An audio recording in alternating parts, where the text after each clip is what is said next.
Bradley, I'll put the writing on the wall. So after these two games today, tomorrow on the Sports Daily, hopefully you can be asked who you thought was the least impressive of the 9 winners.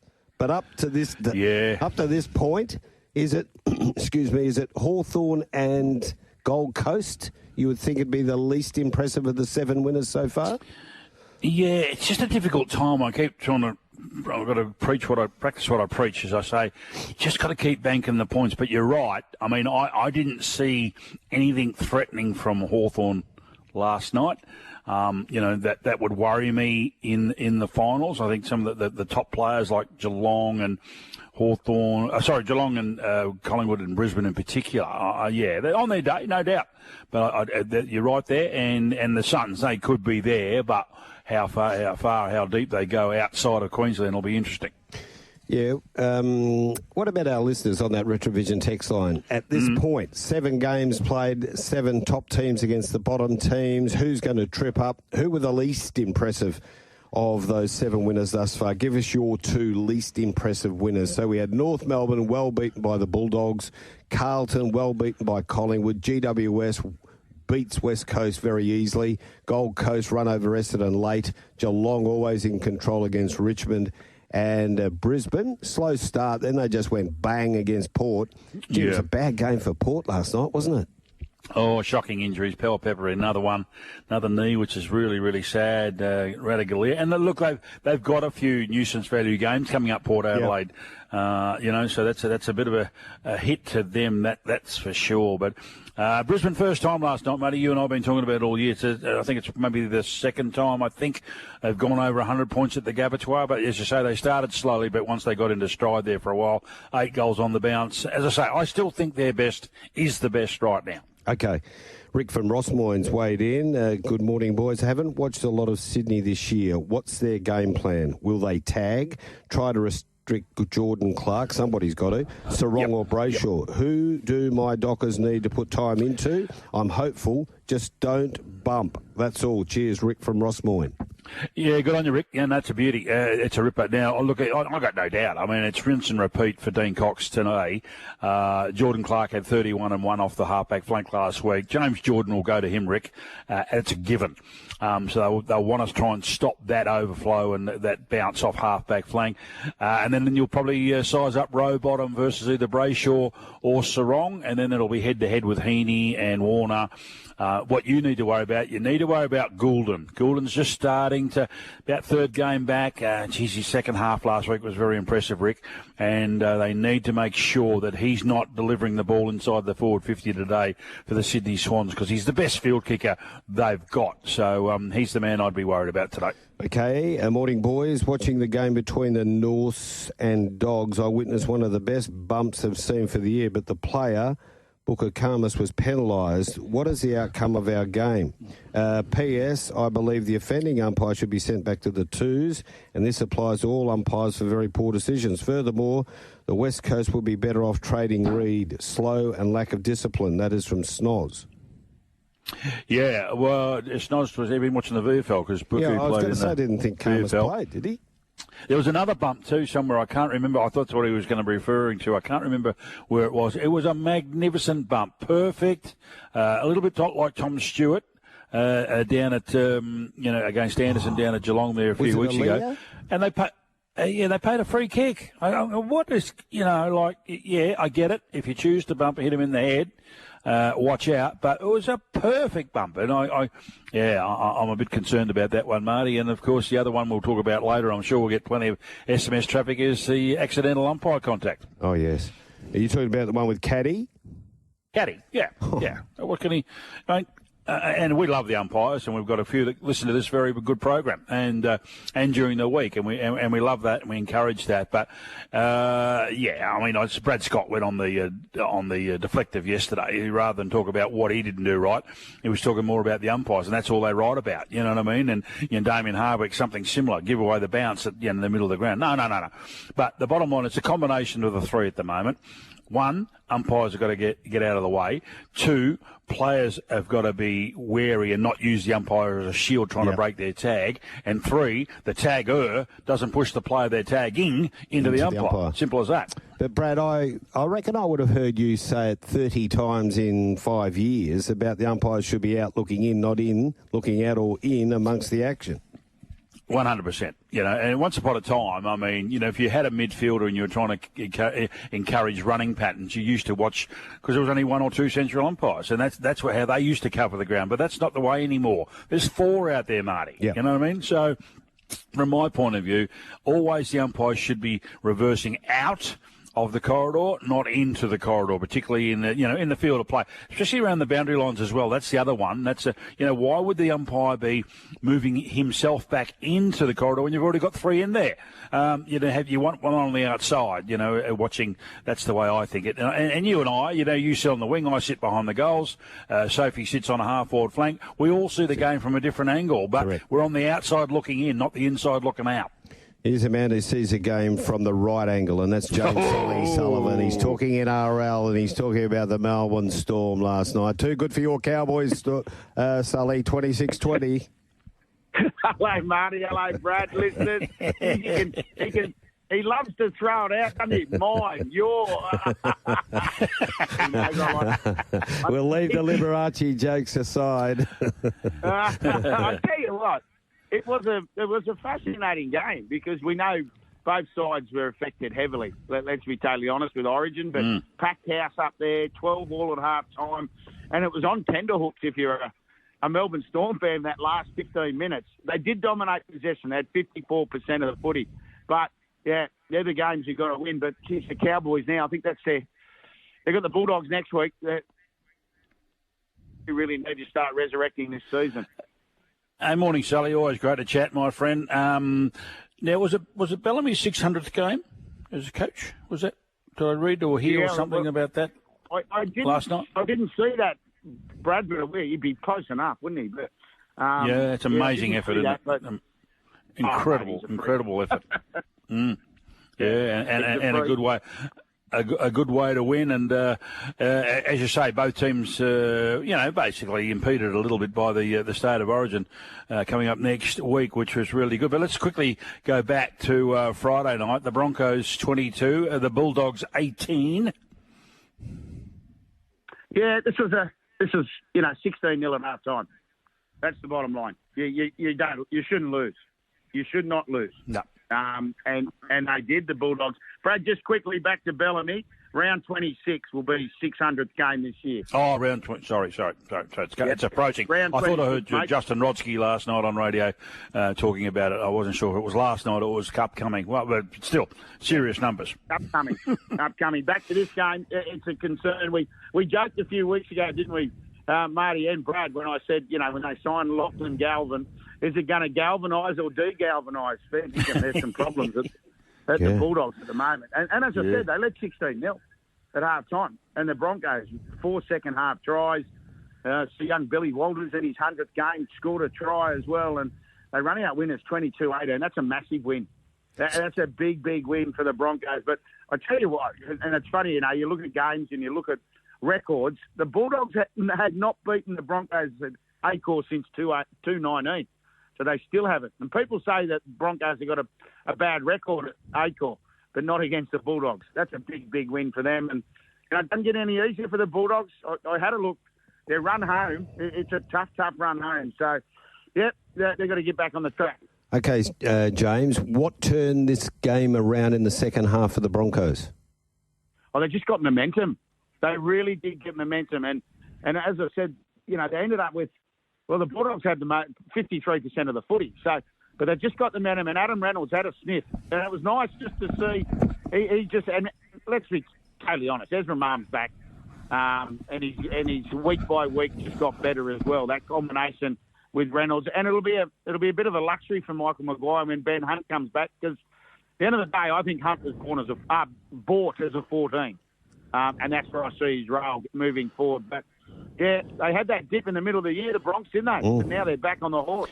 Hey, Sal, you're across all games. Now, for Marty and my benefit, What, 16-0. What would that equate to in AFL? Would that be 8 goals in front of the half-time? Would that be 10 goals in AFL in front of the half-time? Just give us a seismic sort of prediction as to how far that is in front in the game of NRL.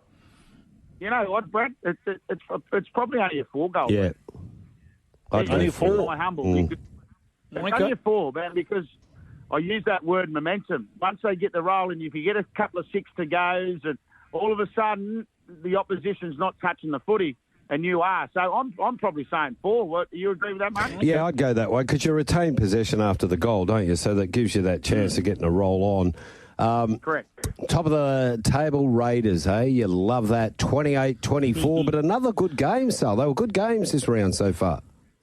Oh, they've been beauties, all of them. They're very, very tight, not much between them, good finishes. This game, wow, I tell you what, boys, if you get the chance, just watch the highlight reel from this fullback, young Kyo Weeks.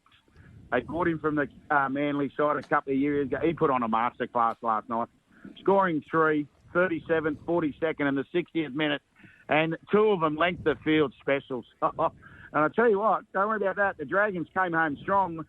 When they scored in the 60th, well, Tyrell Sloan, he's back in the good box. He grabbed a couple for the Dragons. And when Flanagan scored in the 72nd minute, I thought, oh, here we go. And Ricky's been filthy the last couple of weeks, lads. They're winning, but they're not putting sides away. Mm-hmm. And once again, this happened last night. But, as you said, they sit on top of the table, Marty. Okay, 2 games, and they're both today, and they're not bad games either. Sydney Roosters are $1.25. The poor old Tigers, $3.95. It's 12.5. Total points, 48.5. And then Manly, $1.35. Rabbitohs, $3.20. Line, 9.5, and it's 47.5 total points. Yeah, the Tigers get an opportunity here. I know there's no Luai and no Coruscant, but you take out Toria, Crichton, Watson, Collins, Lanu. There's a lot of cattle out of this Roosters side. So I think the Roosters can win. They've won 18 of their past 19 versus the Tigers. So I think they can win, but the play I'm probably going to have is 1-12. I don't think they'll blow them away. The Tigers got a bit to prove at the moment. There's been a fair bit said about them, and in particular Benji Marshall. So the players need to get up and play for him. The next game, the Sea Eagles are at full strength.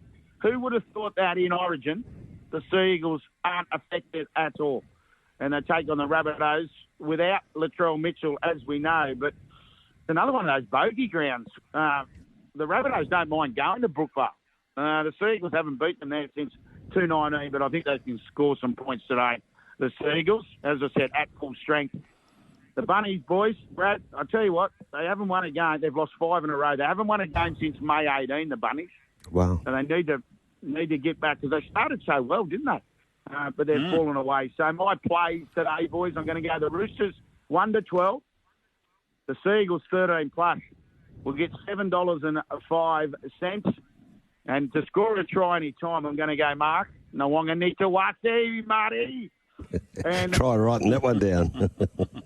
It's easy to say it. Nawonga-Nitawasi. Yeah. And then Tolu Kula from the Manly Sea Eagles. So Nawonga-Nitawasi into Kula, $4. Okay. Hey, Sal, I know you'll be on the daily and with Marty on drive during the week. Wednesday night, all the big decider, the third of the State of Origins, and both teams have named additions and exits from their squads. Yeah, more so, as you just said, Brad, more so the Queensland side, bringing big Josh Papali'i into the side. That's a big in. And then, obviously, Shibasaki, a 27-year-old debutant from the Brisbane Broncos. But as Billy Slater, he's picked blokes in form. They're both in form. It's an interesting one. The last 10 at A-Call, it's 5-all. So that's a big one when you look at it. Only been 2 Sydney deciders in the last 12 years. So that's another, 12 series, of course. And the one that worries me, the Maroons have won 11 of the past 15 deciders. So it's going to be an interesting game.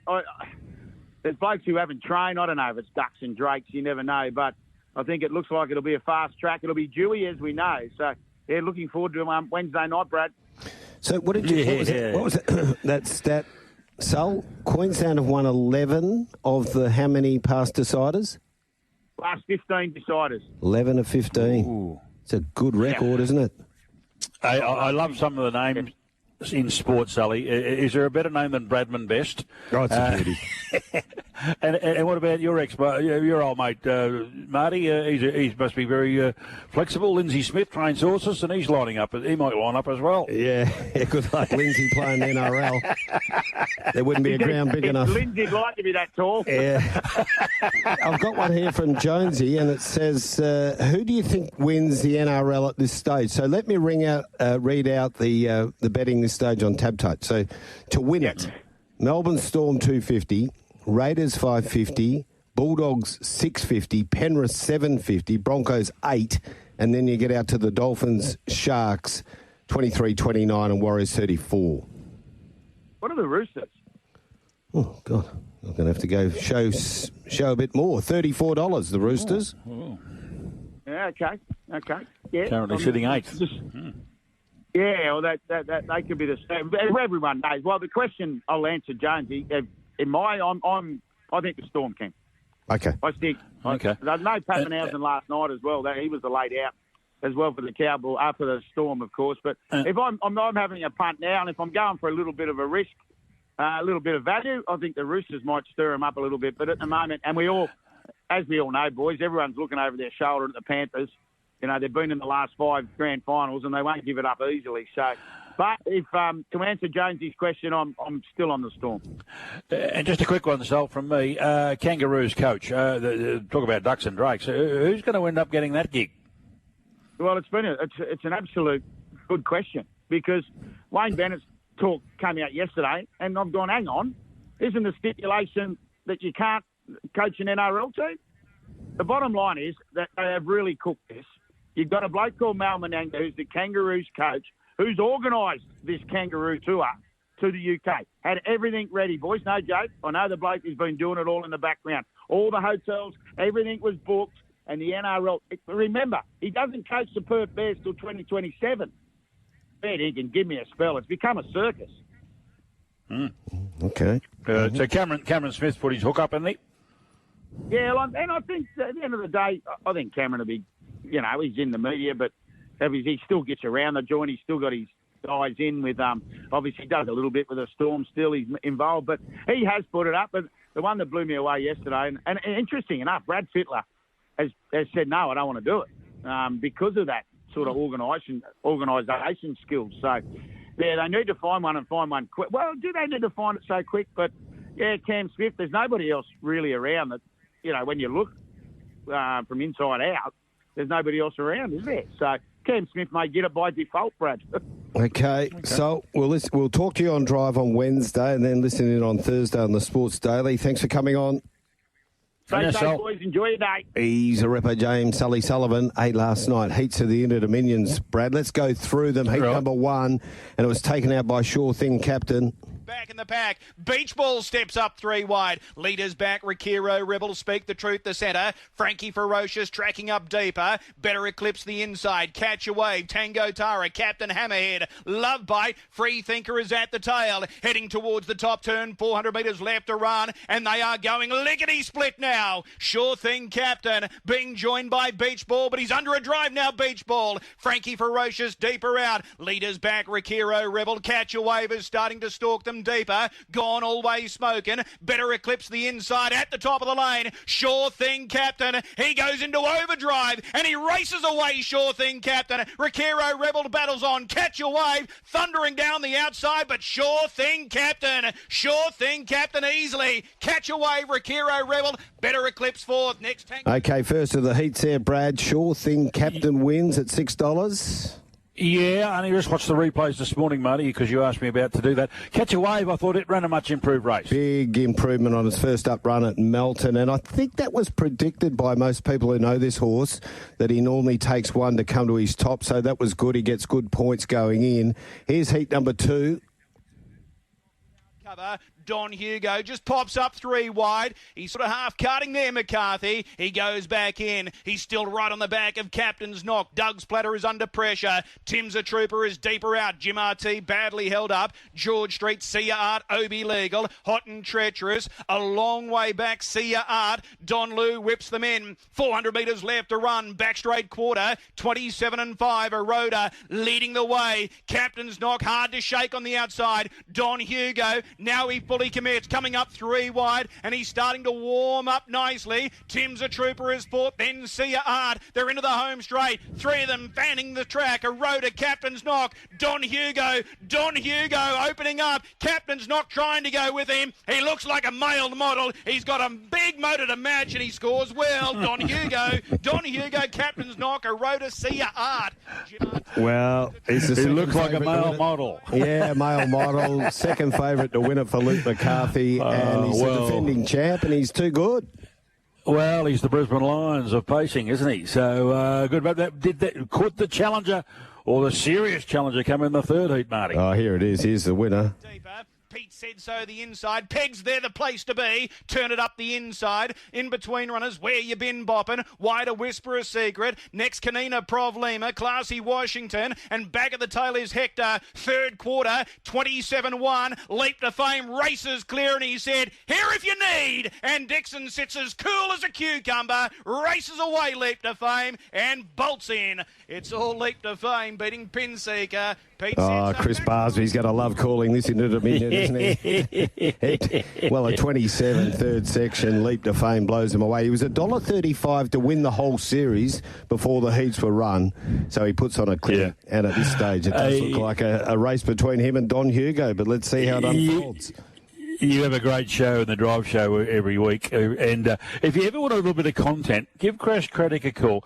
He loves he loves it, the trots at Melbourne Park. He just goes down there for fun. And he doesn't actually go to bet.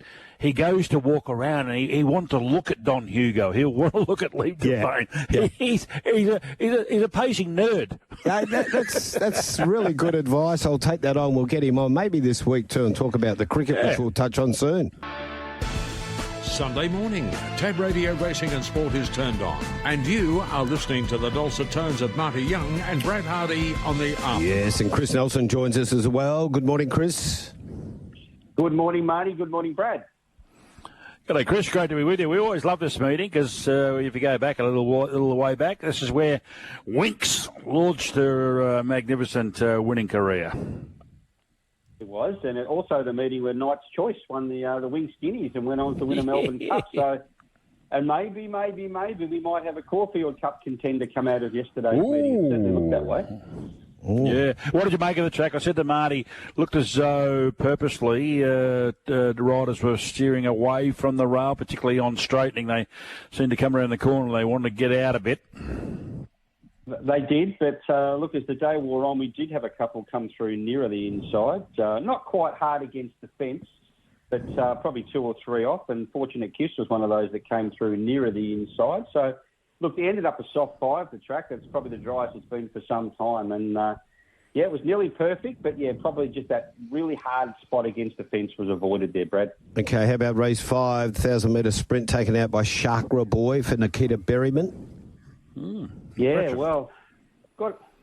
Well, I expected Chakra Boy to be bigger odds. I mean, he was stepping up heavily in grade, but, his win at the Gold Coast last start was dominant. I put that down to the very wet track and the bad conditions. But, look, he backed it up. He had plenty of weight. He had the 56. Some of the other chances had just as much weight. Steady Ready had his chance, and we probably class him as a higher-rated horse than Chakra Boy. Vodka Martini, he was wide all the way. He played up in the gates. He was not in the mood, so you forgive him completely. Hardware Lane pulled up lame. Superb, I thought, was the best run in the race because they didn't go overly hard. First 2 out, first 2 home. And Superb, who was held up at the top of the straight, almost got second from Steady Ready. So, a horse that had been going around at Ipswich might be worth following back at Ipswich. Be a good thing, I would think, off that run. Race 6, Angela Jones continues her mighty form of 300. This was very impressive. It was got a little lost on the fave there. Well found was Millie de Loon, but the one barrier clearly didn't help it. Yeah. No, look, I don't think anyone really expected the 300 to lead. It was a good effort because he did plenty of work to get there. And then they just travel so well for Ange Jones in front, don't they? She's got really good ability from anywhere in the field, but she loves riding a leader. They really run for her. And this one just careered away in the straight and was never going to get beaten. So all credit to concerned there with the 300. That was a phenomenal win. A punter was quite good running third. He had to work early on. The one you mentioned there, Brad, Millie DeLune, I think I mentioned in the preview yesterday, 1,800-metre run was good last start in Sydney. I was looking for 2,000. So the 1,600 did prove to be too short. And this horse is now going for a break as well. But I'd say all honours with the winner. Ramp it up, ran on quite well. It's one I could follow out of the race. Fortunate Kiss wins the Glass House for Ridgeport and Sado over here in the West. That was a good win for them. You know what? I went back, had a look at the form of Fortunate Kiss and thought, how did it start $26? And how did I miss not having something on this one? Because his third in the eye liner was quite good. Didn't have the clearest of runs. And you go back and look, he ran second in a Wangoon. He was good in some class races in Melbourne at his last preparation. So he was definitely overs here. And the eye liner form really stood up. Orton ran second, of course, won the eye liner. Warney, you know what? He might have to go in the bin for a while, Warney. He peaked here. I just about had enough of him. His run was good at Eagle Farm, but I was a bit iffy on that run at Ipswich. Did he get out in time? Would he have done anything if he had got out earlier? Well, the answer probably is no. He peaked on his finish. Yes, he did race wide, but I don't know that we can keep forgiving him. Redford might have been the one that was a little bit unlucky here. Held up in the straight. Didn't follow the winner, Fortunate Kiss, through near the inside. Elected to go back into the traffic and then got caught up and then ran on well late. So Redford might be one to follow out of that race. But all honours with the winner, who got away from me, that's for sure. Yeah, the listed race, the Caloundra Cup, was race 8. Good win, half yours, down the crown of the track. I must admit, I was on Angela and Bear on the Loose, who didn't disgrace itself. No, not at all, but this one's just a class above these. And we saw with those efforts in Sydney, the win with the ride from Dylan Gibbons, now 2 runs back. And then last start at Rose Hill, trapped wide with the 60 kilos, did an amazing job to finish second. So 2,400 metres was certainly no problem. They put him away now and they aimed him towards the Caulfield Cup. He didn't beat any stars, but he could only win, and he did that in dominant fashion. So you can't take anything away from him. All honours. Nothing else in that race I'm going to wrap, that's for sure. Chris, it's your home track, isn't it, Sunshine Coast? Yep. But gee whiz, I don't know. I can't get involved. Just doesn't do anything for me. Yeah. Well, you struggle on your home track. There you go. I do. I struggle because, look, more often than not, it's rain affected. And when it's rain affected, they get away from the fence, and then sometimes they'll come back to the fence. Other times the rail can be out. If the rail's out a long way, that means you can't make ground from the back of the field. So it is a difficult track at times, but when it's dry and we've had a good run of weather and the rail's in a position, between 1 and 5 metres, it's a really good track. But it just can be a bit difficult on these sorts of days. A lot of luck involved. A bit of Russian roulette there, I think. Let's go down south to Rose Hill. As Pete Snowden unearthed one here. I know that it wasn't quick time, but she's raising force. It's off Broadway a little bit, but it's a horse that could be, something maybe spring, possibly autumn. Well, they are going to put him away. Now, look, you mentioned the time. Not overly quick, but quicker than the 2 other 1,100-metre races on the day. They featured the older horses. So that's a good thing for Raging Force. And, look, he's just come along leaps and bounds this preparation. And I love the way when the gap came there in the straight, Tommy Berry just livened him up a little bit and he went through. He was way too good for these. So he goes for a break now, a short break, and he'll come back for some of the feature races in the spring and see if he can measure up to some of the better 3-year-olds. So interesting times ahead, but he looks he's way too good, as Tommy Berry said, for this time of the year. Better leave race 4 to you, Brad. Oh, yeah, no, Gerald was confident. Look, he's always told Singo that he thought this was a pretty good horse. It was the best maiden in Australia there for a long time. And the penny started to drop when you get Tim Clark dominating from the front. He's a flashy-looking thing, and he's really found his groove now, back to back. Yeah, he was good. All honours. He fought on very well, Diddle Dumpling. Couple out of the race to follow. Codetta, who I mentioned a couple of weeks ago, was a really good run, trapped wide, and next start, get all over it. Well, unfortunately, Codetta got trapped wide again. beaten 1.1. So we stick with Codetta going forward. And I thought Stagnum was a good run here. Running on, didn't get a lot of room in the straight. Only lightly raced, will be third up next time, looks close to a win. So I'm going to follow Codetta and Stagnum. And I'm certainly not bagging Diddle Dumpling. Interesting little breeding angle of these two you've mentioned. Raging Forces by Cosmic Force, who is by Deep Field, and Deep Field was the sire of Diddle Dumpling. So he's dominated the first couple into race 5. Joe Pride's got this Storm the Ramparts going beautifully, hasn't he? 62.5 kilos, Marty. I don't mind the big weights when they're able to roll along in front and dictate. Doesn't really worry me at all. And that was the case with Storm the Ramparts, who was able to pretty much dictate here, and he gave a good kick in the straight, won by over a length. So, yeah, he has got the horse flying, and he did a good job once again. There was a good run here. The second horse, First Landing's been racing at Port Macquarie. Tempo wasn't there to suit, but absolutely charged home along the fence and was taking ground off the winner quickly late. So First Landing definitely worth following. Tarpaulin, odds-on favourite. Missed the kick a little bit, then raced too keenly, loomed up as a chance, and then peaked. I had a lot against yesterday. The tempo was another thing that was against Tarpaulin, so I would not be sacking that horse going forward. Race 9, I love me little flexi multis, as you know, Marty, and I had the winner, second, third and fourth. Any danger those three behind it to have stopped having a punch on? Yeah, it was a bit rough and ready in the straight, wasn't it? $61 for Estalio Mastala, who did improve third up last preparation and has done the same again here. It was a good win because he did some work early on and was able to kick clear for Dylan Gibbons, who's riding very well. Robusto was a little unlucky. Looked very unlucky. Well, caught up in the traffic. Still trying to get out. I thought Wellwall was even more unlucky, to be honest. Really? Wellwall got into all sorts of trouble. Yeah. Well, he must have been really unlucky. It was very extremely unlucky, mate. Wellwall needs 1,600 metres, and it'll probably get it next start, whereas Robusto is ready to win next start. Adam Stradbroke into this race. Yeah, he was only second up, Robusto, so he could be in for a good prep. Yep. I'd say he's in for a good prep. Yeah, he got caught up in that scrimmage, same scrimmage as Wellwall did, but yeah, he was. Well, he's beaten a length and a half, so yeah, he probably cost him a length and a half at least in that interference. So I'll be following Robusto and Wellwall going forward out of that race, not the winner. What else to follow? There's plenty here I've got, actually. Where would you like to start? Which meeting? Oh, far away. Sunshine Coast. We'll follow Gospel Girl and Run with the Tide out of race 1. Superb out of race 5. Yes. And obviously half yours in the spring. Okay. Rose Hill. Raging Force, obviously, out of race 1. Codetta and Stagnum out of race 4. First Landing out of race 5. Robusto and Wellwall, as we mentioned, out of race 9. And then that last race, the first two across the line, Brave One and Sacred Rocks. Those two are also a bit too good for our winter company, and they'll win better races. Whereas you can put Kerguelen in the bin with Warney.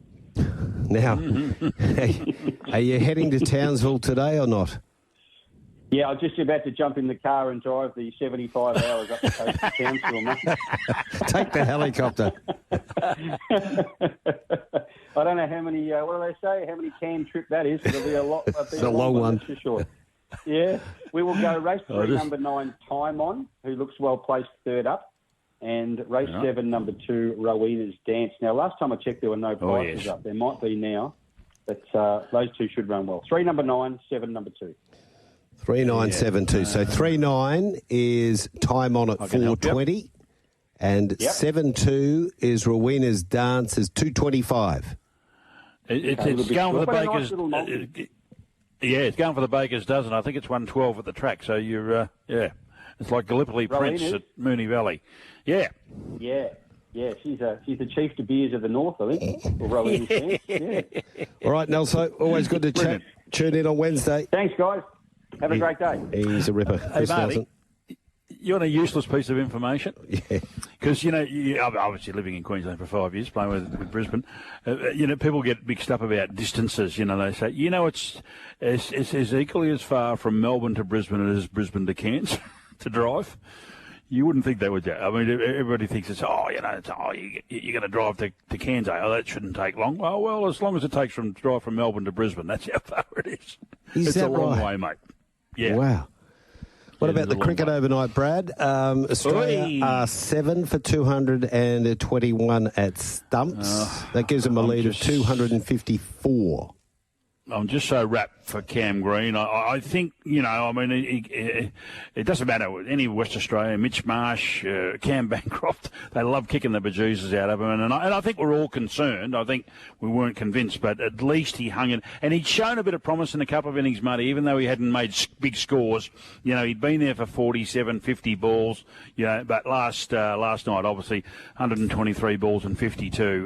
That's what we want to see from the big man. And it paid dividends. And of course, Smith and Head chimed in as well. So, they've set themselves up well, the Aussies. Yeah, so Cam Green 52, Smith 71, Travis Head 39, Alex Carey not out 26, Cummins not out 4, and they are 7 for 221. Time for a break. Racetrack Ralphy is up next. It's a very good morning to Racetrack Ralphy from racetrackralphy.com.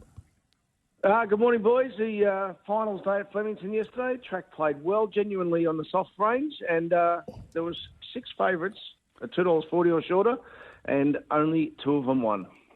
Well, the shortest price favourite, I think, in Australia got beat, didn't it? Yeah. It certainly did. I haven't lost my belief in how good it is, but it's an old maxim. This is Shoes and Artists, of course, we're talking about. I think it's a Mark Reed axiom, isn't it? You've got to be very careful off the Monster Peak run, and that's ultimately what happened. Yeah, don't worry about that. Are you in the Qantas Club? Are you going to Adelaide today? Can Marty and I derive any confidence levels out about Melbourne taking on Adelaide today? Yes. Well, the thing is, we're actually conserving a bit of fuel here, Brad, because we're actually we're a game clear on the expected score ladder. So. The old expected score. All right. First event, and it was a great day for Kieran Maher. Jimmy Ricard wins the first for Jamie Mellum.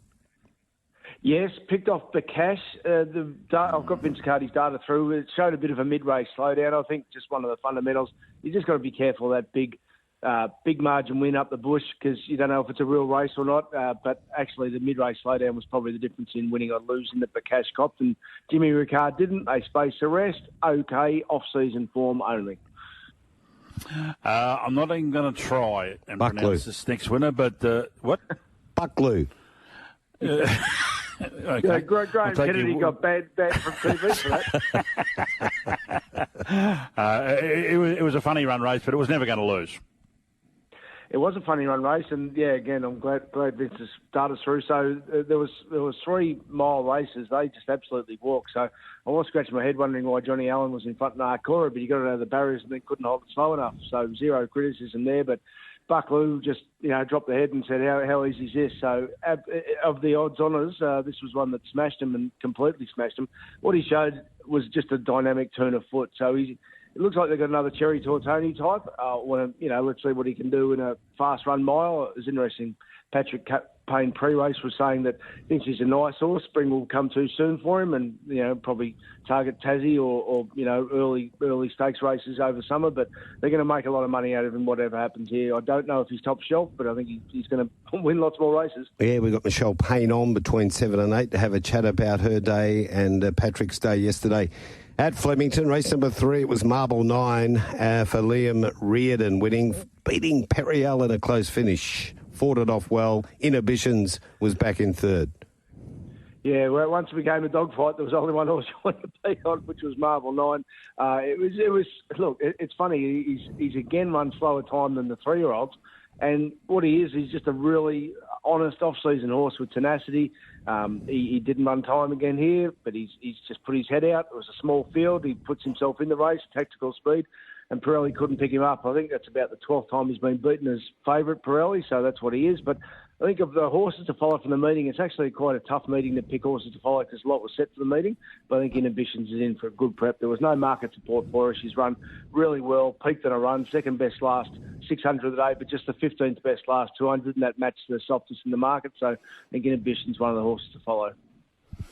Race 4, the Silver Bowl. You tipped us into this jock in recent times just to follow him because he's underrated, and so is Simon Wilde. He's got a nice little team there from a distance. How do you say this name of the second horse, Ralphy? Nobellis, yep. Yeah, okay, right. Good morning, Betty Hill fans.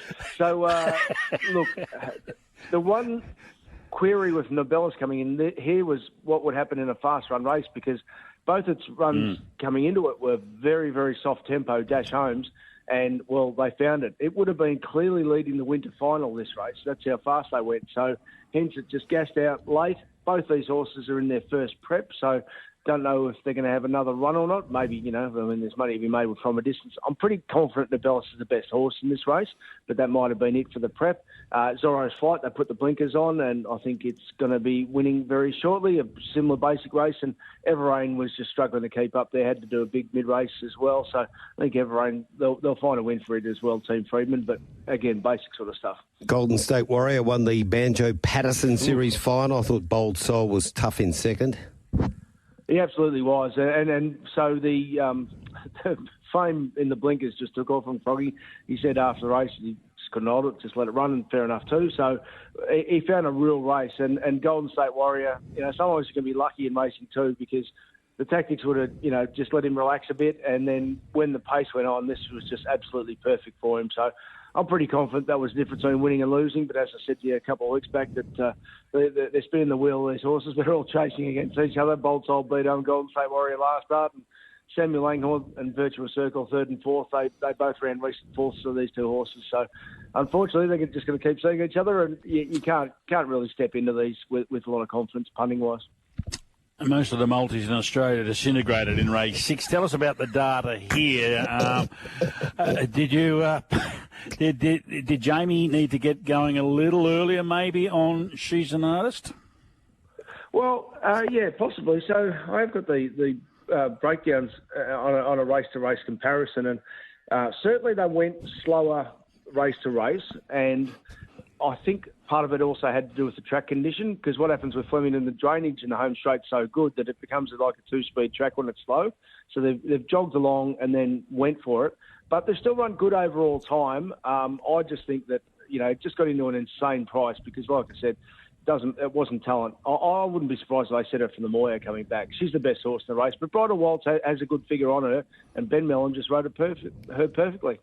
Geez, you can get a job as a defence lawyer. That was some of your best work, let me tell you. That was fantastic. Race 7, the Mahogany, chocolates. And it's Kieran Marth, 1-2. Well, they walked here. Look, I know Danny O'Brien a bit. I wouldn't have tried any of my zingers on him here after the race. If they asked me that politely done, I think that probably should have won. I wouldn't have been trying any of my sharp work there, boys. But anyway, Chocolate's got the money on a walk sprint. Politely done. If they backed him up off yesterday's barrier trial, I think he'd be hard to beat. Terrific race here. Jimmy the Bear, he's in good form. He's a ripper. No doubt, as Marty said, we're going to speak to Michelle Payne. And your thoughts on O2 Good? O2 Good was just an insane price. I think it over-raced a bit up front. They didn't go overly hard. That's just a fact. So it just got to a silly price. A couple of these might really improve from back in the field. Cafe Millennium. And the other one is Dashing, who was slowly away. If it finds a wet track and leads, it might end up being really good odds. But Jimmy's just a beauty, puts the mouthguard in and keeps turning up. Did you have something on Miss Tarzi, which is in your final leg of the quad? How could you miss it off its 8th first up last week? At Cranbourne won $41. No, I didn't. But it's actually gone super. And it's in for a good prep. The other one to follow out of this is Cindy Falls, just tempo and position running against it. She's actually ready. But like I said, it's actually a tough day to find horses to follow. But from the meeting, I think Inhibitions is the one that will be winning races very shortly. Quickly, Jim at Pommy Pie wants to know, how good are the burgers and donuts on the corner of Flinders and Elizabeth Street? I haven't done the form there, but I might drift down there. All the best. People catch the train in there just to do that.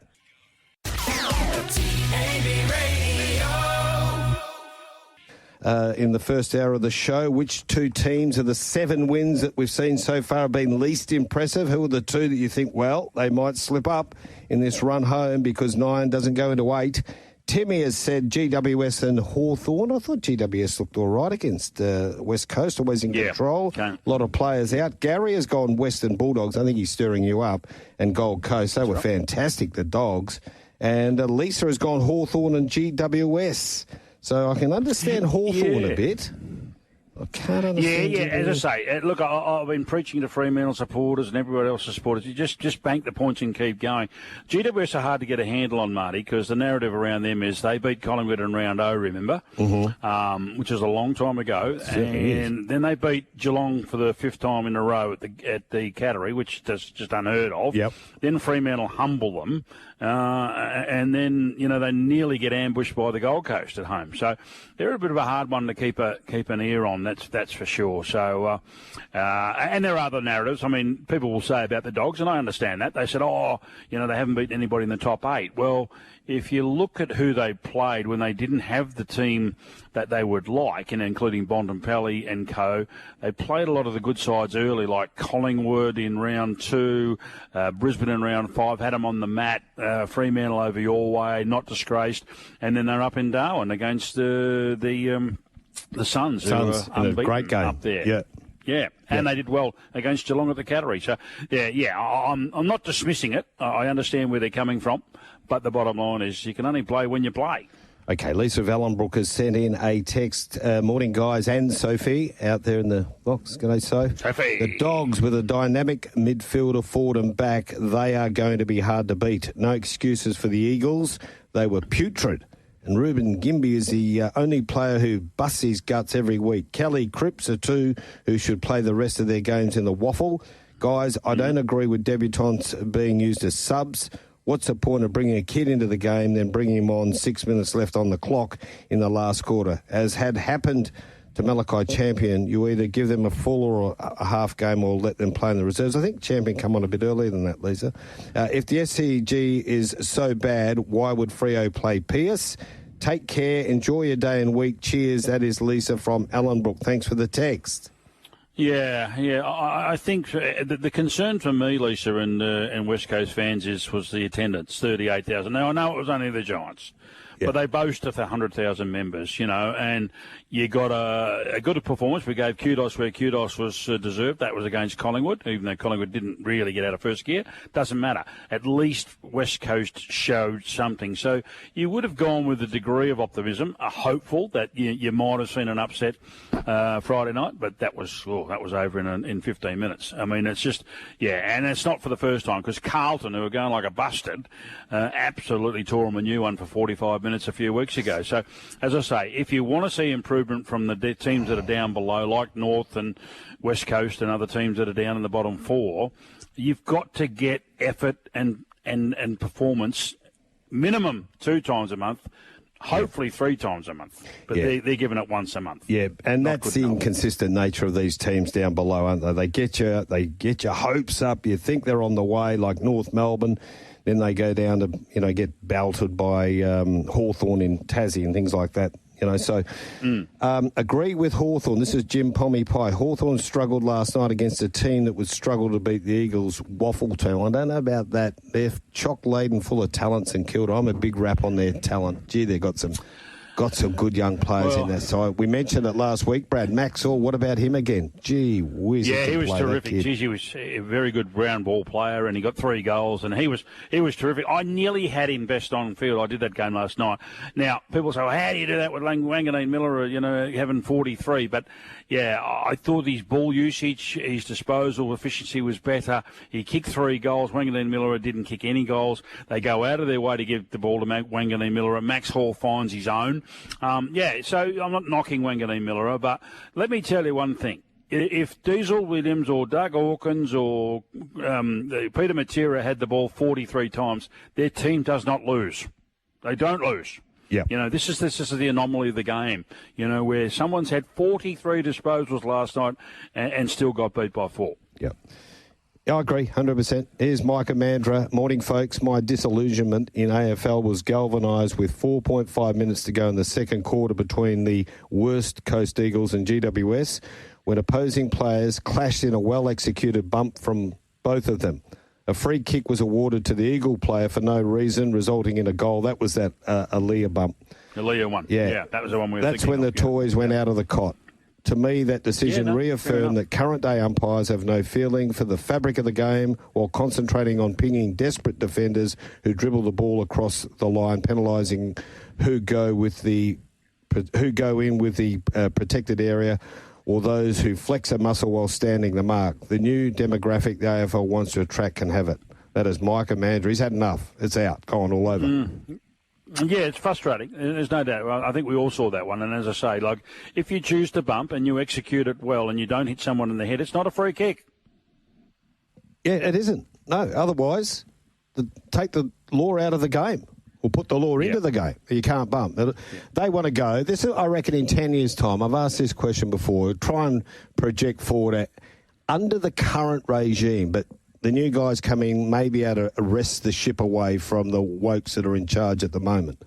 But under the current regime, they would rather have no bumping. Last touch out of bounds is going to be, ball the other way. What else would they like in there? And again, before they always just asserting that I'm a misogynist. Laura Kane was in charge. She spoke to all the CEOs. She said she was going to try and her charter at the AFL was to try and remove all possible injury incidents. Seriously, make it touch. I mean, it's been a contact sport for how long? 150 years plus, and you're never going to do that. How are you going to stop? How are you going to legislate against, the high mark where Norton rises up in the pack and puts the knee in the back of someone's head accidentally? You want to stop that? I mean, that's what we're going. Wasn't it fantastic the other night? I know it wasn't the greatest game, but wasn't it great to see Larkey kicking 4, should have kicked 5 in the quarter, Norton kicking 4? Where's that been? Yeah. We want that back. We don't want to eliminate that, and that's what you're going to do if you're going to try and avoid and stop injuries from things happening, from incidental football collisions. It's never going to work. That's never going to fly. What about this game today? Let's talk about it in depth. Sydney play Fremantle. This is the game with a lot riding on it for the Fremantle side, and I'm still not counting out. I'm not saying Sydney can make it, but they're going to cause a lot of trouble going forward. They're $1.57. Fremantle are $2.40. It's 8.5, and the total points are 161.5. Yeah, life's about timing, and Fremantle have been going terrific. As I say, don't worry about it. People are always talking, put your foot on the throat, get that percentage. No, just get the wins. They've won 6 in a row, so they've done terrifically well. Some impressive, some not so. But that's the way of the world. But what I am a bit concerned about today is obviously they got in their heads earlier in the week about the ground. And the other thing is Coxie's getting that band slowly back together. And, they won in Adelaide and kicked inaccurately. There was a good performance last week against the Dogs. It was an entertaining game. And, I'm just thinking McCartan comes back in today. Marty comes back in. Callum Mills is starting to get the wheels in motion. The boy in the wing, Errol Goulden, as we spoke about with their SMSer earlier, he's starting to play good foot. Papley, a couple of goals last week. Wasn't mega, but the bottom line, he gives them inspiration. This is going to be a terrific game today. And, as I can say, I think go back to the early rounds, I think when Fremantle were able to dismantle, Sydney were able to dismantle Fremantle at Optus. The plan was pretty straight, pretty basic. Clark, who's had a really good year for Fremantle, James Jordan goes to him. They'll put Rowbottom to either Brayshaw and or Sarong, and then everybody else will fight for air. And it's going to be a terrific game, Marty. I'm really looking forward to this, and just the pressure goes on because, as we said, the 2 conferences this weekend, we've got 2 games to go. We think Adelaide should handle Melbourne. This is the one. But I think on Tab Touch have got Sydney favourites, haven't they? Yeah, they're well favourite, $1.57. So Fremantle are value. They're at $2.40. There's no doubt about that for a team who's won 6 straight where they are in the ladder versus Sydney. So the last 2 times they met, as you mentioned there, Brad, earlier on this year at Optus, it was Fremantle 9-11-65 and Fremantle and Sydney in 9-14-68. And then the last time they played at the SCG, it was 14-14 Sydney with a kick after the siren, wasn't it? He couldn't do it. McDonald and 15-9-99. 1 point win to Fremantle. So when they play, they're tight, hard and Sydney games. Sydney were going better then. Oh, they were. Yeah, there's no doubt about that. But I think you've got to be careful. You probably don't agree with me on this, but I think Sydney are playing as good as any team in that bottom half of the 8 at the moment. Oh, no, I agree. I agree. As I say, they're dangerous. Yeah, don't look at Sydney where their position is on the ladder and think they're one of them, because right now, they've got the players on the park, and their last 3 games have been indicative of that. Yeah, well, you should be nervous. I mean, I was nervous last week about the Dogs going there. Anytime you go to play Sydney at the SCG, and we know they've had their fair share of injuries too this year, to say they're getting the band back together.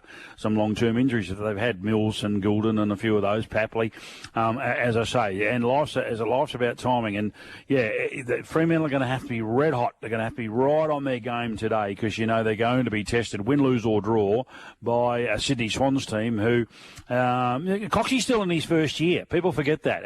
He's hungry. He wants as many wins as he can. He's not there to make up the numbers, as you say, and he doesn't want to go through the motions, we can't make the 8.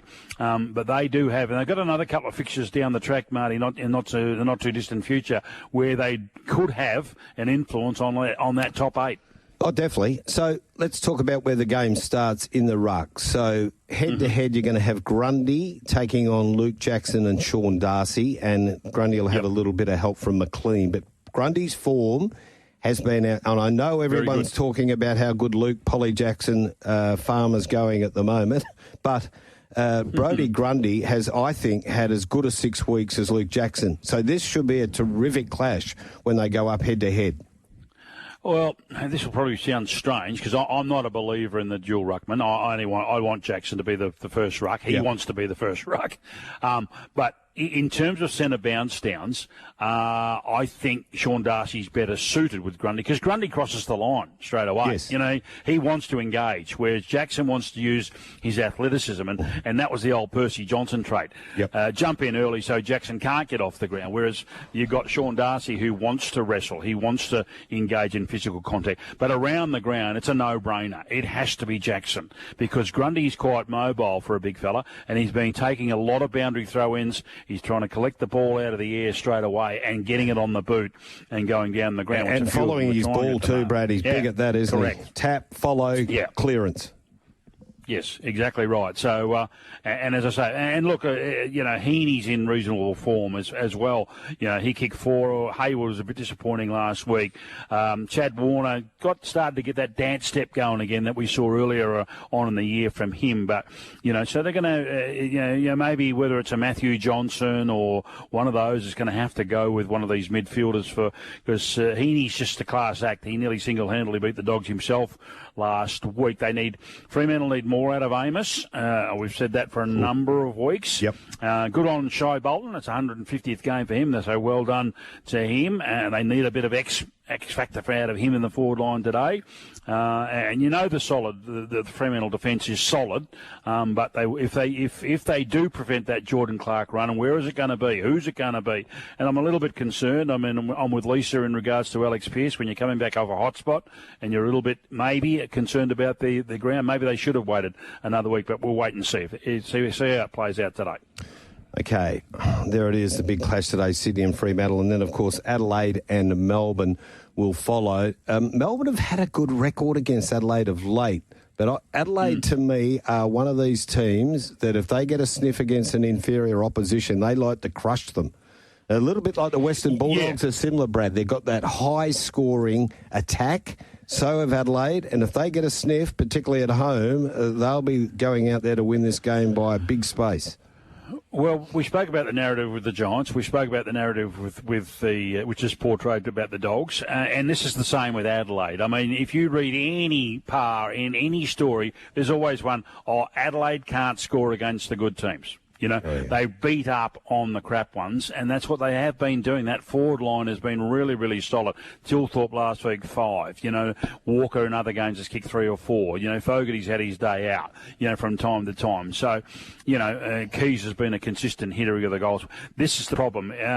They'll be trying to put Melbourne to sleep early. As I say, because there's still names. They look good on paper. You've still got Maxi Gawn who's trying his hardest, and Petrarca's just below his best, and so is Oliver.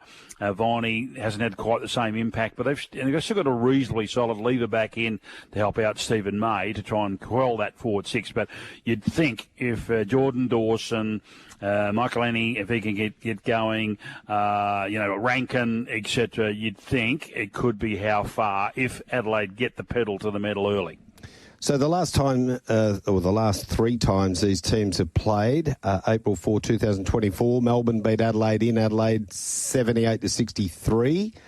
And then you're going 23-22, so you're going too far back then. I don't think it really matters, particularly with this Adelaide side, because they're so different to what they were a couple of years ago. Well, they're the shooter. Yeah. They're the shooter this year, aren't they? You know, they've come from well outside the 8 to be a top 4 contender, and they know what it means. I mean, you can only play, as I say, the draw can dictates you can only play who you're drawn to play. You know, it's not, they're not picking and choosing when they play the good side. So, yeah, and as I say, and it's such a knife's edge, as we're saying. We're trying to find who the one that's going to be falling over. Well, you know, what a great clash next week. They don't want to get ahead of themselves, but they're playing the Dogs next week, and we'll get a better idea where they're both at. Well, next week's the week, isn't it? I think we've got four matches where we're going to see the top 8 teams playing each other. So play each other.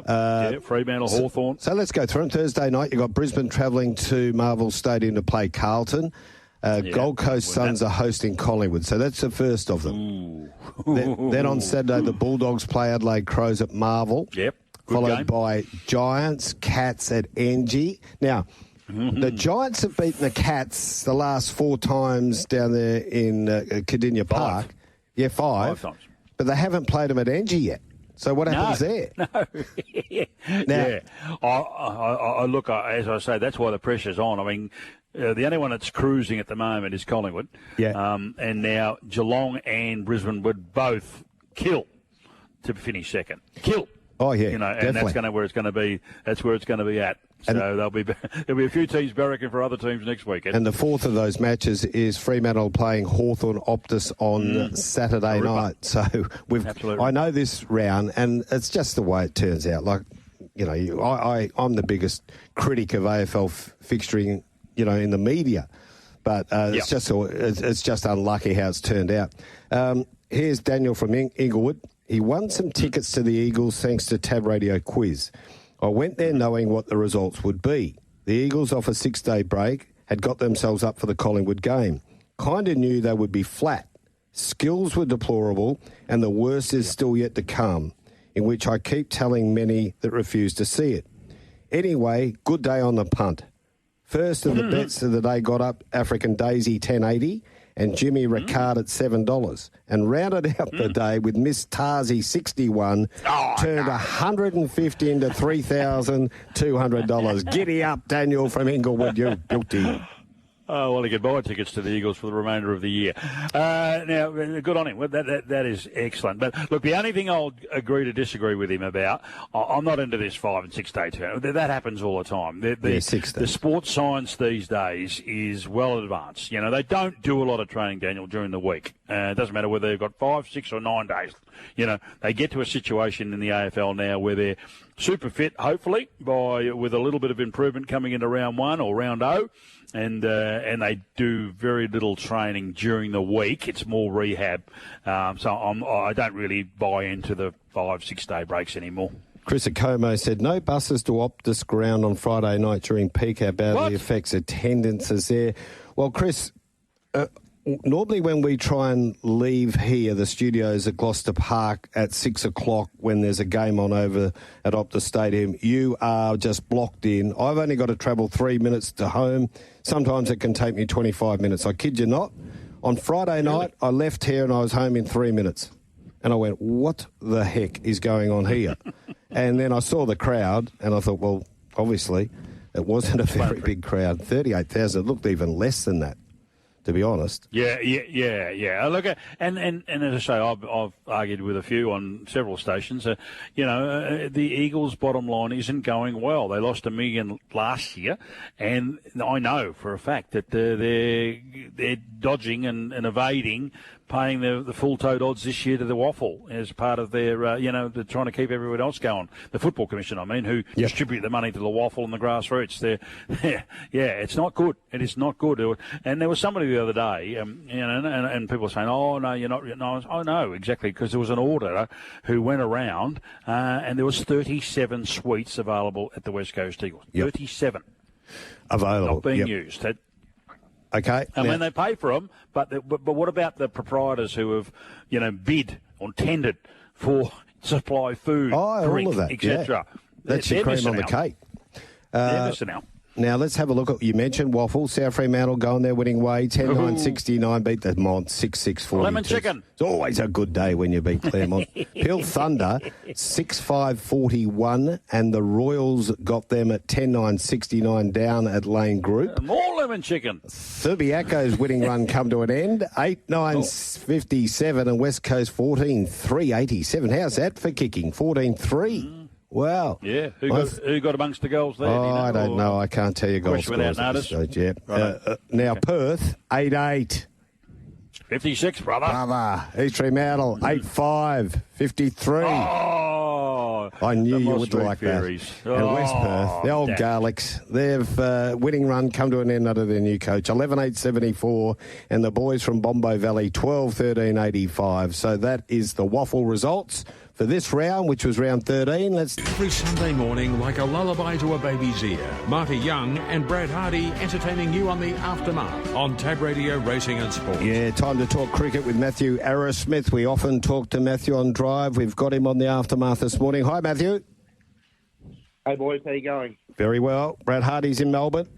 Yeah, good on you, Matty. Great to have a chat, my friend. Australia lead by 254. Tell us about the reconstruction of their second innings, because obviously Constas and Khawaja went cheaply. Yeah, they were in a lot of trouble. Good to see Cam Green step up and make a half century there. He's been in some pretty bad form. I like the way he was going about it, leaving the ball a lot, really settling into his innings, given it is a test match. You know, in this day and age, a lot of guys want to play their shots and go after the ball, but Cam Green played a little bit more of a traditional test innings, which was nice. And then Steve Smith, the player that he is, coming in with that 70 as well. And then Travis Head chipping in with that 39, and Alex Carey, he's been in good form as well, 26 not out. So the Aussies sitting 7 for 221 now. They have a lead of 254, 3 wickets remaining. They'd love to just edge that up to 300, and you'd imagine hopefully our bowling is too good for the West Indian batting lineup. Yeah, well, Cam Green, as you said, I mean, the jury's been out, and we're all behind him. We know that at number 3, whether he was going to cut it or not. But I think you're right. Patience, temperament, and the ability to leave balls. The influence of the shorter version, Matt, seems to have been really increased into the test level now. Everybody wants to score a run a ball or hit a 4.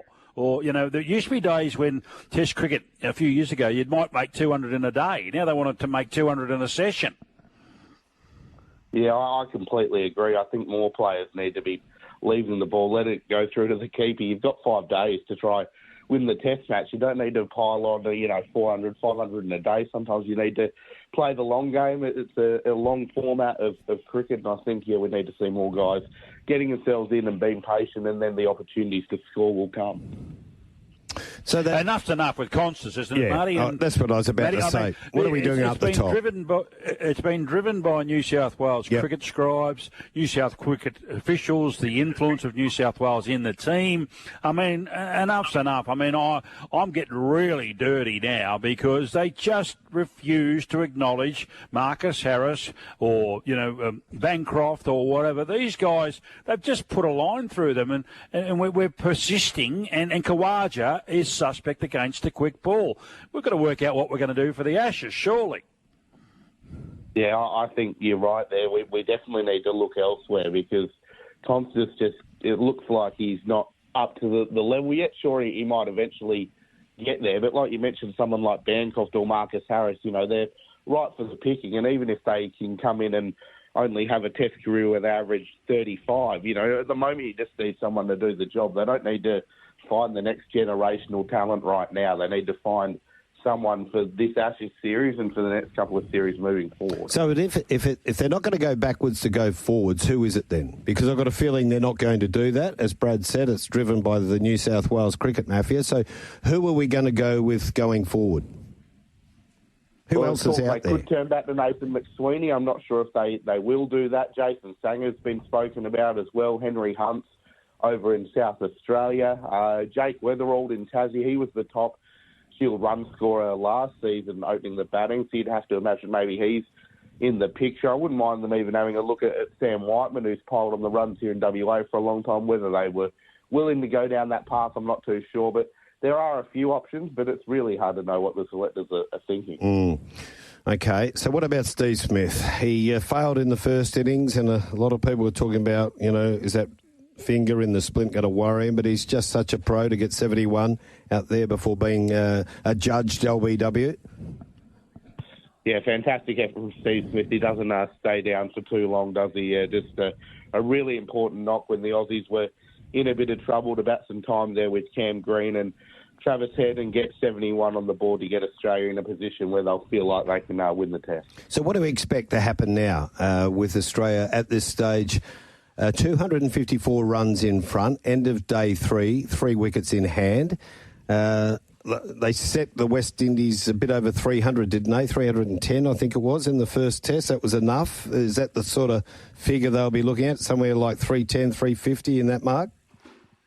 Yeah, I think so. They'll just try and bat for as long as they can. There's plenty of time left in the test match. They've got 2 days. So the key will be to bat for as long as they can. If they get anywhere over 300, I think with that bowling attack of Stark, Cummins, Hazelwood and Lyon, I imagine the Aussies will be too strong, but you just never know. The West Indies can sometimes bowl up and put in a good batting performance. But, yeah, I think the Aussies will be too good. They get that lead over 300, and I think they'll get there. And Matt, we should pay a bit of respect to the West Indies. Their bowling attack hasn't been disgraced by any stretch of the imagination, has it really? They've been consistent. They haven't been taking big bags. They've been sharing the wickets around. They certainly have. Their bowling's not the issue. Yeah, they've got some really good pace bowlers there, Jaden Seals, Shamar Joseph and Alzari Joseph as well. They just need some help from the batting department. If they can get some more runs on the board, give those bowlers a little bit more to play with. Shamar Joseph and Jaden Seals, they've been leading that bowling attack beautifully. We saw what Shamar did over here at the Gather a couple of years back, and he's just continued on. So their bowling stocks are fantastic. They just need a little bit more help with the batting to get themselves up to a few more competitive totals, and they'll certainly be ultra competitive. Hey, Matthew, we'll just switch now and go to the UK. Second test up at Birmingham, Edgbaston, and India are in a dominant position. They made 587 first dig. England all out 407. They were 6 declared for 427 in their second innings. Shubman Gill 161, and that followed his 269 in the first dig. So fair to say he's had a good match. He certainly has. He's been outstanding to go from a double ton into another ton in the second innings. We've seen 2 pretty exciting test matches. The first one was very high scoring. This one's high scoring. Again, England fighting back in the first innings of theirs, but India with a massive lead now. We know England feel like they can chase down a score from anywhere, but at 3 for 72 with 536 more runs required, it's a very, very big ask. You can't see them probably getting it done. And India, it's a great bounce back for them because from the position they were in that first test away from home to lose that, it's really hard to then bounce back on a England home ground and get another win to try and get back in the series. And it looks like they're probably going to do that unless England can bat out for a draw. So a fantastic fight back from India, and Shubman Gill, absolutely outstanding. Yeah, not sure they've got the stocks, have they, Matty? When you think Root's already back in the sheds, Stokes out for a duck in the first inning. I'm not sure who the heroics can come from for England to make a match of this. That'd be a world record, wouldn't it? You couldn't chase down that score, Brad. Now, the tab touch, you can do a DK Lily here, Brad. They're $101. Hey. England, $101. It's been done before over there. Where's the bus driver? The draw $6.25 and India $1.10, and betting on the West Indies Australia game, West Indies $6.50, draw $29, $1.12 there for Australia. The fixtures for the BBL were released during last week. How do they look for the Scorchers? Yeah, the Scorchers are kicking off the competition again, so good that we get to see the first game here between the Scorchers at Optus Stadium, so hopefully get a big crowd to that. They always get a big crowd to the Scorchers, and hopefully we can see them feature in finals again. They're not usually too often out of the finals, the Scorchers. The regular season ends on 18th of January, and then we'll see the final on the 25th of January. So all wrapped up just before Australia Day. Beautifully done. Thank you, Matthew. Thanks, boys. Always good to talk cricket there with Matthew Arrowsmith.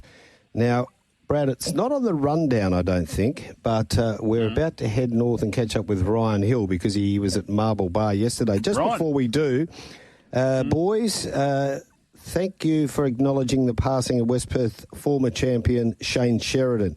Shane was a great mate of mine in the 70s and even a better mate outside of football. That is from Rusty Gates.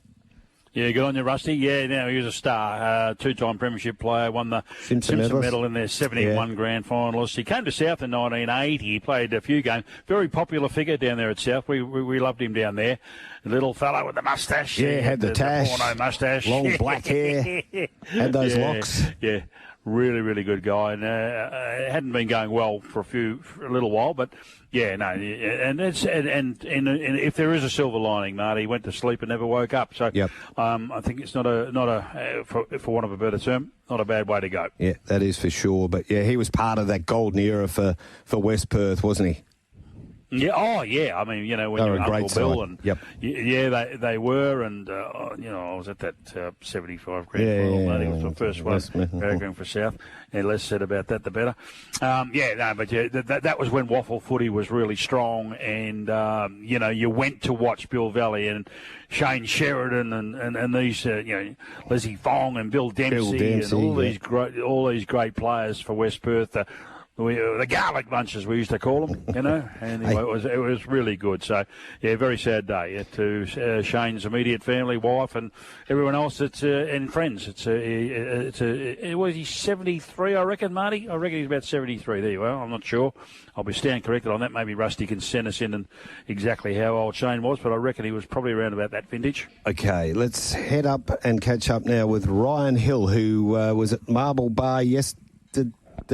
No, he wasn't. He joins us now, though. He had a couple of winners up at Marble Bar. How you going, Righto? Right. Marty, how you going? Yeah, good. You didn't make the trip.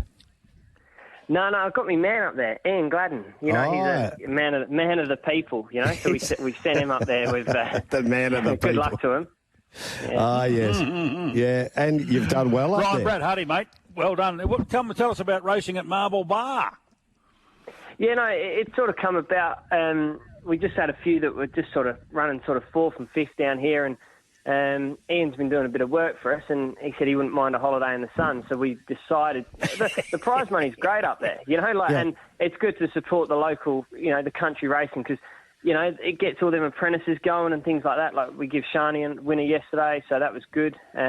But no, it's good, and Gladden's loving it up there. So, no, it's been a good opportunity for them horses. So where have you got the horses stabled? Are they at Roban or whereabouts?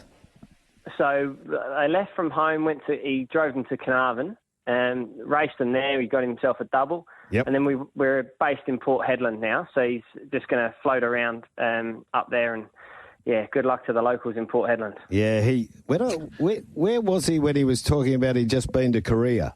I heard him being interviewed. Yeah, that was when he was in Carnarvon. So I'll give him. Yeah, I'll tell you, he's a worker. Like he got back, you know, and the next day he's at the stables at 2:00 in the morning on the way to Carnarvon. So yeah, he's a well-travelled man. So, Ryan, I haven't been able to watch, obviously, the replays because they're not up. But tell us about the wins. Tell us about Sign the Papers and Shani's Ride. And they went around about $3.10 to $3.60 on the Giddy Goat. Is it go to the front and prove your position? How did it roll yesterday? Yeah, it is a bit like that up there. It's sort of, you know, it's a very unique sort of racing. But, you know, like you see the crowd there, it's good. You know, they get a good crowd, and yeah, and they have the bloody, like Ian informs me, they have an undie run after, so they were, you know, he was all, you know, like. Did he go nuts?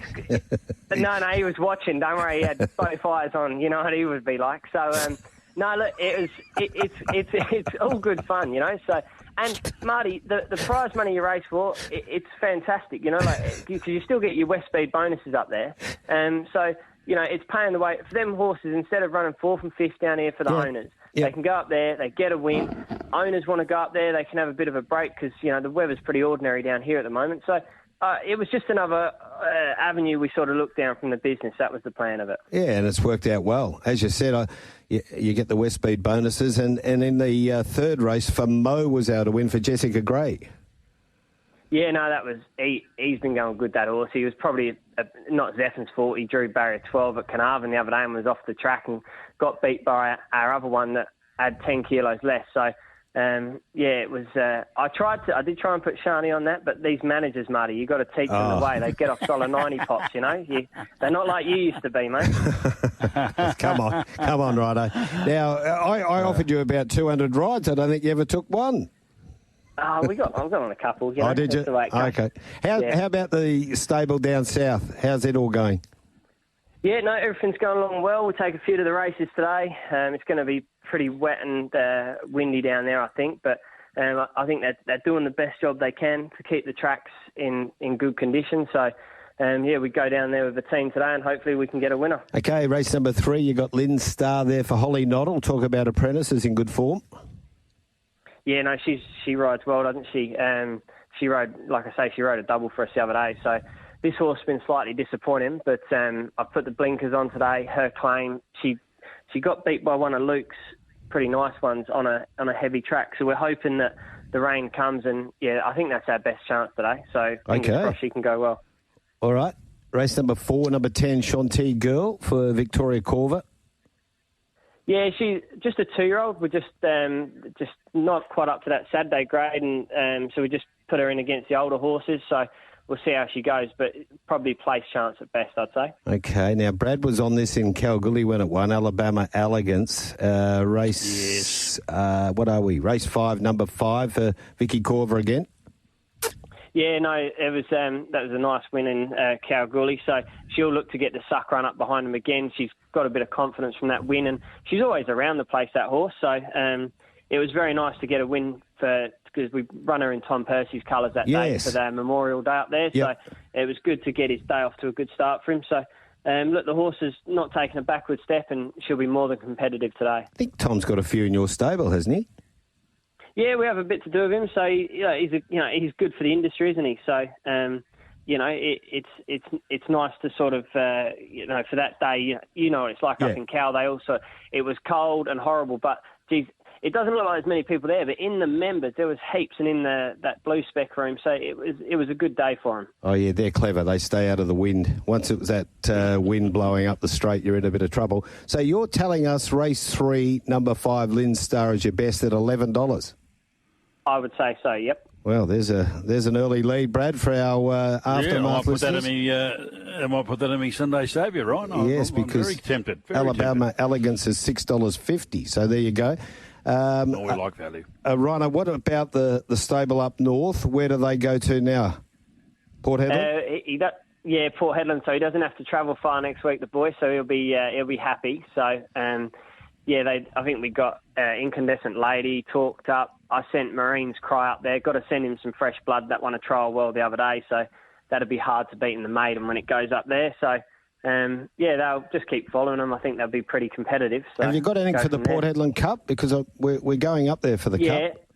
Yeah, Chuck-a-Luck. He raced at Carnarvon the other day, and he was probably about 15 lengths off him. And after the line, Holly said she couldn't pull him up. So he'll have one more run, and then, but them cups are good money, So,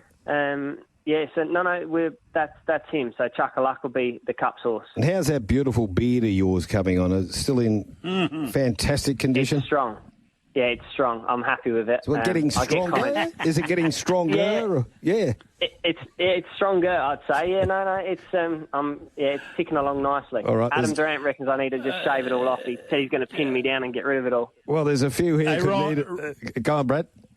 I was just going to say to Ryan, probably a bit of an inane question, but, if you talk about the North Marble Bar, Port Hedland, Broome, etc., you think red dirt.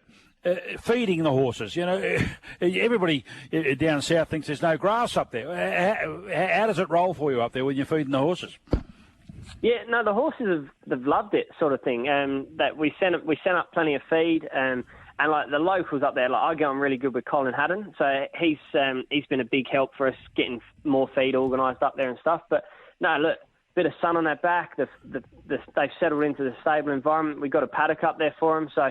No, like the Turf Club have been great, Port Hedland. Like they've been Mozza up there. They've sorted everything out for us, and I think it's been really, really good. All right, beautifully done, Rhino. Thanks for picking up the phone, letting us know about Marble Bar Racing. Hopefully, you can get a winner there in Bunbury. Hopefully, that weather stays away from the big meeting down there. All the best, mate. you enjoy Port Hedland when you head up there. Yeah, okay, I'll find Gladding and run the other way. Yeah, take care. See you, mate. There he goes, Ryan Hill. Absolute ripper. Here's another one. Grant Williams joins us. Very good morning, Grant. Good morning, boys. How are you? Yeah, we're going all right. Brad Hardie's over there in Melbourne. Yeah, g'day, Grant. Brad. Great to be with you. Looking forward to the day. Look, I think, can you win the Southwest Cup today? You got a few good chances. Yeah, I reckon we've got some good chances there. There's a couple of informed ones there. So, Ooh. And I don't actually write off the old boy Starry Heights. I thought his run the other day was good. Paddy had to do something. No one else was doing it. They were walking in that Strickland. So. Smallish field, he has got to turn a foot, so yeah, it'll be interesting. Okay, so you're three-handed. You're Starry Heights, Buckets Ridge, and Simply, and the markets have Starry Heights $14, Buckets Ridge $2.25, and Simply $3.10. Let's pull them apart. You give Starry Heights a chance at the $14. What about Buckets Ridge? You know, his run the other day was great, Marty. He probably he was stuck on the fence, so Chris couldn't actually do anything. None of the other jockeys were doing anything in that slow run race, and then he was able to sort of get up on the fence when they all pulled out. I thought he hit the line really good. We like this bloke. He's sort of on the way up. He'll go around today, and then he will have a little freshen up and come back for the carnival. What about Simply? Only was second up, fourth to multinational. Apart from today, what's the sort of plan with him going forward? Yeah, same thing. He'll probably just have a freshen up, and he'll be my cup horse this year. So with that in mind, you'd think he'd give something like this a good shake. Barrier 1, obviously, it's going to be a bit wet down there, but the field's not going to be huge, so Willie should be able to go where he needs to go. Looks like there'll be a leader in it. They'll have something to chase, Ginger Baker. Yeah, pretty happy with where all the horses are. Okay. Earlier on, you got New Hymn Sheet. It is a Playing God filly. Only had a couple of runs. It's going around in race number 3. Yeah, she's probably running for her life for us today. She's been a bit disappointing the last 2 starts. Chanel rode her through her trials and that, and the horse actually went really good for her. So I'm crossing my fingers that'll happen again. She'll go out and do whatever she needs to do. I'm not going to give her any instructions. Just let her work it out. And yeah, she rides all the horse track work and that. So she can have a plan and stick to it and see what happens with that horse.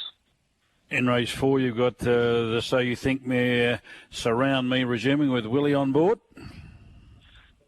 Yeah, there's nothing to get excited about early, Brad, with these couple, but hoping, this is a pretty average-looking race, and her trials this time in have been good. She had a couple of starts last time, and she was a bit average, but her personality's changed a lot, so I'm hoping that'll she'll be able to take that through to her races. She's quietened down a lot, and she's putting the energy into the right things now and not before the races and before track work, so... she's going to win a race. This looks like it's the race she could. It's not that strong. Hey, Grant, did you go down to Bunbury for the meeting on the fibre sand? No, I didn't, Marty. I just, it's obviously good that we can get racing going and that, but I probably want to have a look at it a couple of times before I put horses on it. Understandable. And yesterday, it was a good race for you, race number 6, the Danzig Bow, because Lord Gannigas was able to win. Great to see a win there for Alio in those colours. You also ran Miss Sky High and Royal Toronado in the race. Yeah, I thought the latter two were a little bit disappointing, but in saying that, it's always good training the winner for Alio. He's one of my good mates and longest clients, and the other having Chloe jump on, she's been helping us a little bit of late, and I always thought that she'd suit that horse. She actually rode him first up, and he went really good for her. And then second up, Stevie Parnham jumped on, and we went to the front and ran him along, and just got beat. Did that again yesterday, and I was actually watching Miss Sky High. I had my all up going into her, and of course, looked on the corner, and I thought, righto. Now there goes Louis. So it was good. Real good for Alio. I speak to him straight as soon as the horse went past the post, and it's always good having those colours go past the post first because he's a ripper. Yeah, that is for sure. And it's been tough times for Alio over the last, few months or so. So well done to him and to this horse too. He's been a beauty for the stable, hasn't he? He every prep he always comes up and wins a couple. Yeah, he's actually good. I'll be honest, Marty, I'm still not sure that we've totally worked him out. I think keeping him a little bit on the fresh side and letting him take control in races seems to be how he loves it. He did it with Lucy at Northam a couple of seasons back, and then we tried to do it again a couple of times, and whether he wasn't ready or being a universal ruler, he loves a bit of sting out of the track too. I think this time of year probably suits him really good. We had him racing around at Ascot and all that, so obviously that could have been a negative against him, but he looks fantastic. He's got that much condition on him, and his work's great. He's never been in a better headspace, so I reckon I could probably pinch another one shortly. Hey, Grant, just quickly, did you? Sorry, Grant. Just quickly, did I see someone where you sold the mare El Safina recently? The crew did that? Yes, we did. Yeah, we sent her to the Gold Coast, and we got 1.1 for her, which was blew us away a little bit. Yeah, she was fantastic for us, Brad. She sort of got us going. She was our pin-up horse straight after we left Peters, and she won a mares race. The first carnival that we didn't have Bob, and obviously we took her to Melbourne, and she was a fantastic horse for us. So it was sort of. It was a big day. It's always good when you get money in the bank, but I think we were all a bit sad that she went. But I was having a joke with Lance. Like, I'll be all right when that money comes in. We'll forget about it. So we did. Budgie need the money, did he? Hit hard times, does he, Budgie? Yeah, they're struggling, them poor boys, Yeah, they're battling, those poor fellas. Hey, Grant, always good to have a chat. Thanks for coming on. No worries, guys. Thanks a lot. All the best at Bunbury. Grant Williams, total star of the industry. Righto, quickly, we need it. Come on, hit us with it. All right, we're going to Grafton. Race 1, number 2, Exo Flow, $3, Marty. Race 4, number 1, named after you, Full of Sincerity, $2.80. And then we'll go to Warrnambool, race 4, number 2, Noonday Gun. Sully's have a bit of a share in that, $1.55. So Grafton 1, 2, Exo Flow, $3. Race 4, number 1, Full of Sincerity, $2.80. And Warrnambool, race 4, number 2, Noonday Gun, $1.55. Roll them all together, $12.60, Mart. Well done, Brad. See you, mate. See you, mate.